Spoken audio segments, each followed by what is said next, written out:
Dot pun menjadi sedikit panik karena dia merasa perbedaan kekuatannya sangatlah jauh dibanding dengan Silpa. Dia sempat melirik ke arah Kang Otot, tapi Dot mikir kalau Kang Otot gak bakalan bisa diandelin. Silpa lalu ngajak taruhan sama Dot dengan hadiah 1 koin perak.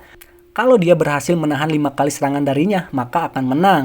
Dot pun setuju dengan taruhan itu, tapi Silpa bilang kalau Kang Otot juga harus menahan serangan darinya sebanyak 5 kali juga.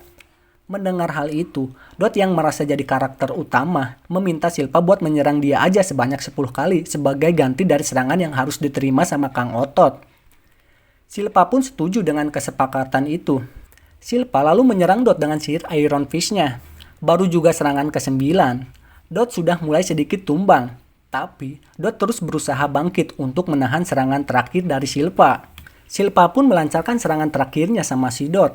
Dot yang menerima serangan itu pun terhempas dan tumbang. Silpa mengira kalau Dot gak bakalan bisa bangkit lagi setelah menerima serangan darinya. Di luar dugaan, Dot pun bangkit, lalu menghampiri Silpa. Dot menagih janjinya kepada Silpa, dan dia juga tumbang lagi. Tapi Silpa mengingkari janjinya, dia malah menyebut Dot sebagai orang bodoh yang mau aja dikibulin. Dot pun menyuruh Kang Otot buat kabur membawa Lauren, karena dia bakalan mengatasi Silpa sendiri. Silpa lalu menyerang Dot lagi dengan sihirnya, membuat Dot kembali terhempas. Gak disangka, ternyata Lauren malah menghampiri Silpa dan menghina si Dot juga. Silpa terus-menerus menghina si Dot, lalu Kang Otot pun melemparkan kue susnya ke mulut Silpa. Merasa geram, Kang Otot pun menantang Silpa buat menyerang dirinya sebanyak 10 kali sambil bilang, "Sini serang aku dasar sampah." Silpa lalu menghampiri Dot yang tergeletak lemah di tanah. Dia masih aja menghina Dot karena dia kesal sama orang-orang yang sok-sokan kayak si Dot. Silpa pun mencoba membanting tubuh Dot, tapi Kang Otot maju menyerang ke arah Silpa. Silpa pun ngeluarin sihirnya untuk menahan serangan dari Kang Otot. Silpa lalu menyerang Kang Otot bertubi-tubi dengan sihir Iron Fist-nya. Kang Otot berhasil menghindari semua serangan Silpa. Dia juga menahan sihir yang dilancarkan Silpa dengan tangannya. Tapi Silpa gak berhenti menyerang Kang Otot dengan sihirnya. Kang Otot pun maju menerobos ke arah Silpa sambil menghindari semua serangan itu. Kang Otot berhasil mendekat ke arah Silpa. Dia menghancurkan sihir Silpa dengan tinjunya. Lalu Kang Otot pun meninju wajah Silpa dan menghempaskannya. Silpa yang kesal lalu menyerang balik Kang Otot dengan sihirnya. Tapi lagi-lagi Kang Otot berhasil menghancurkan sihir itu hingga menembus tubuh Silpa dengan tinjunya. Silpa pun jadi panik. Dia gak nyangka Kang Otot bisa menyerang dirinya. Kang Otot lalu duduk di atas sebuah pohon yang tumbang. Kang Otot bilang sama Silpa, itu baru 2 kali serangan yang dilancarkan. Masih tersisa 8 serangan lagi. Lalu, Kang Otot pun menghampiri Silpa dan bilang, "Gimana? Apa kau sanggup menahan serangan ketiga?"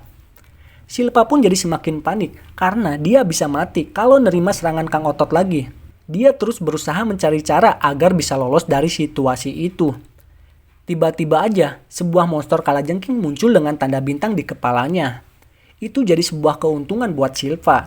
Dia berpikir untuk kabur setelah Kang Otot sibuk melawan monster itu. Tapi gak disangka, di saat monster itu mau menyerang, Kang Otot dengan santuinya menampar monster itu sampai terbang jauh dan bilang, "Sorry, gua lagi sibuk." Silpa pun shock melihat kejadian itu. Dia juga jadi panik lagi. Kang Otot lalu bilang dia ingin menghentikan pertarungan itu karena dia kasihan sama Silpa. Silpa yang mendengar itu pun cuma terdiam melongo aja. Kang Otot lalu melihat ke arah Lauren. Lauren pun jadi panik. Lalu dia pun berpura-pura menyesal dan menangis. Kang Otot pun menghampiri Lauren dan memeluknya. Lauren mengira kalau dia berhasil menipu Kang Otot lagi. Tapi gak disangka, Kang Otot malah membanting Lauren ke arah belakang dan menghantamkannya ke tanah. Kang Otot bilang, "Tenang aja, aku memperlakukan semua orang itu setara." Kang Otot pun kembali berkumpul bersama teman-temannya. Lemon sangat mengkhawatirkan keadaan Kang Otot. Sementara Dot terpisah sendirian merenung.